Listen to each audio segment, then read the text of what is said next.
Hello, আসসালামু আলাইকুম বন্ধুরা। কেমন আছেন সবাই? আশা করি সবাই ভালো আছেন। তো বন্ধুরা, আজকে আমরা এক্সেলের খুবই গুরুত্বপূর্ণ একটি কমান্ড শিখতে যাচ্ছি, যেই কমান্ডটির মাধ্যমে আপনি দীর্ঘক্ষণ সময়ের কাজ খুবই অল্প সময়ের মধ্যে করতে পারবেন। তো আজকের এই কমান্ডটির নাম হচ্ছে পাইভট টেবল। তো নিশ্চয়ই থাম্বনেল দেখে বুঝতে পারছেন। তো এটার নাম হচ্ছে পাইভট টেবল। এই পাইভট টেবলের মাধ্যমে আপনি খুব সহজেই খুবই সুন্দর করে একটা ডাটা উপস্থাপন করতে পারবেন এবং খুব কম সময়ের মধ্যে আপনি একটা ডিটেলস বা স্ট্যাটাস আপনি দেখাতে পারবেন। তো আপনারা দেখতে পাচ্ছেন আমার এখানে একটা সেলস স্ট্যাটাস রয়েছে। তো এখানে বিভিন্ন সালের আপনার যে একটা সেলস স্টেটমেন্ট এটা রয়েছে, এটা কান্ট্রি ওয়াইজ ভাগ করা।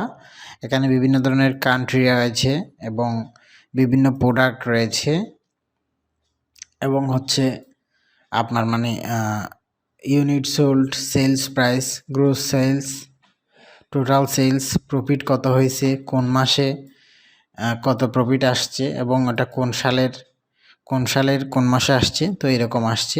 তো আমরা মনে করেন যে এখান থেকে আপনাকে একটা প্রশ্ন করা হলো বা আমাকে একটা প্রশ্ন করা হলো যে 2014 সালে, বন্ধুরা বুঝেন, 2014 সালের জানুয়ারি মাসে কত টাকা সেলস হয়েছে, অথবা 2014 সালের জুন মাসে কত টাকা সেলস হয়েছে, কত টাকা প্রফিট হয়েছে। সেলস কত আর প্রফিট কত, জাস্ট এই দুইটা জিনিস জিজ্ঞেস করছে। এখন আমি করতে গেলে কিন্তু এটা হিমশিম খেতে হবে, কারণ এটা অনেক বড় একটা শিট। ঠিক আছে বন্ধুরা? তারপর হচ্ছে আপনাকে যদি জিজ্ঞেস করে 2014 সালের জুন মাসে কানাডাতে কত সেলস হয়েছে, মেক্সিকোতে কত সেলস হয়েছে। তো এই ধরনের কাজগুলো করার জন্য আমরা পাইভট টেবলটা ইউজ করব। তো পাইভট টেবলটা ইউজ করার নিয়ম হচ্ছে, আমরা যে কোনো একটা সেলের মধ্যে মাউসের কার্সরটা রেখে ইনসার্ট মেনুতে চলে যাব। এরপর আমরা পাইভট টেবলের মধ্যে একটা ক্লিক করব। ক্লিক করার সাথে সাথে বন্ধুরা এরকম একটা ডায়লগ বক্স চলে আসবে, ক্রিয়েট পাইভট টেবল।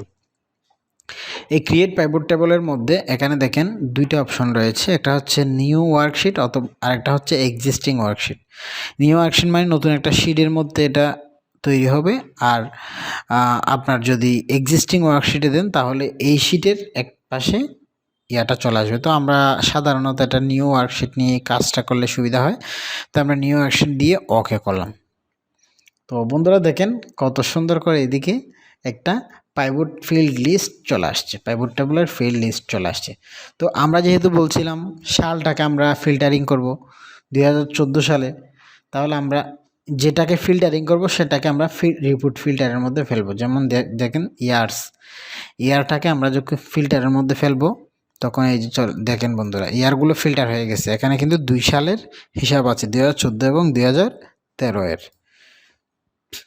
তো বন্ধুরা দেখেন, এখন আমি বলছিলাম যে সেলস কত হয়েছে এবং প্রফিট কত হয়েছে। যেটা সেলস হয়েছে এটাকে আমরা ভ্যালুতে রাখবো এবং প্রফিটটাকেও আমরা ভ্যালুর মধ্যে রাখবো। ঠিক আছে বন্ধুরা? ওকে, এখন বলছিলাম যে আরেকটা শর্ত ছিল হচ্ছে কান্ট্রি ওয়াইজ। তো কান্ট্রিটাকে আমরা রো লেভেলের মধ্যে রাখবো। দেখেন এখন বন্ধুরা টোটাল চলে আসছে, কানাডাতে কত, ফ্রান্সে কত, জার্মানিতে, মেক্সিকোতে, আমেরিকাতে কত, এটা চলে আসছে। তো এখন আমরা ইয়ারটাকে ফিল্টার করব।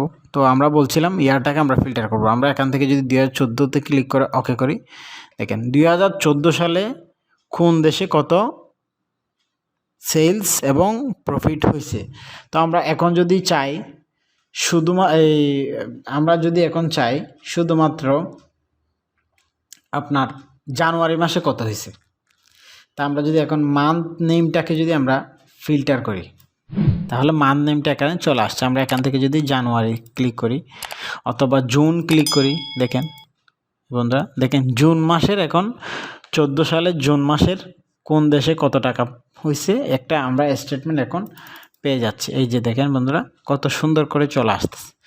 তো এখন আমরা যদি দেশকেও ফিল্টারিং করতে চাই তাহলে পারবো। আমরা শুধুমাত্র কানাডাতে কত হয়েছে এটা যদি চাই, এই যে কান্ট্রিটাকে আমরা ফিল্টারে নিয়ে যাই, সেক্ষেত্রে আমরা মান্থ নেমটাকে বাদ করে দিলাম। দেখেন আমরা যদি চাই শুধুমাত্র কানাডাতে কত হয়েছে 2014 সালে, কানাডাতে ক্লিক করে ওকে, দেখেন এই যে কানাডাতে সেলস হয়েছে এত, প্রফিট হয়েছে এত, টোটাল টাকাটা আমাদের চলে আসতেছে। কোন কোন প্রোডাক্টগুলো সেলস হয়েছে সেটা যদি আমরা রুতে দিই তাহলে কোন কোন প্রোডাক্ট এগুলো এখানে চলে আসছে। অর্থাৎ বন্ধুরা এটা হচ্ছে ফিল্টার করার জন্য, মানে কোন কোন জিনিসটা দিয়ে আমি ফিল্টারিং করতে চাচ্ছি, আর এই দুইটা হচ্ছে ভ্যালু, মানে টোটালটা সামটা, আর হচ্ছে আপনি কোন জিনিসের কত, এটা যদি চান তাহলে আপনারা রো লেভেলের মধ্যে বিষয়টা রাখবেন। আমি রো লেভেলের মধ্যে রাখছি, মানে হচ্ছে এটা রো আকারে দেখাচ্ছে কোন কোন প্রোডাক্টগুলো সেলস হয়েছে। দেখেন এই প্রোডাক্টগুলো 2014 সালে কানাডাতে সেলস হয়েছে। আমি যদি এটা 2013 করে দিই, দেখেন এই যে 2013 সালেরটা চলে আসছে।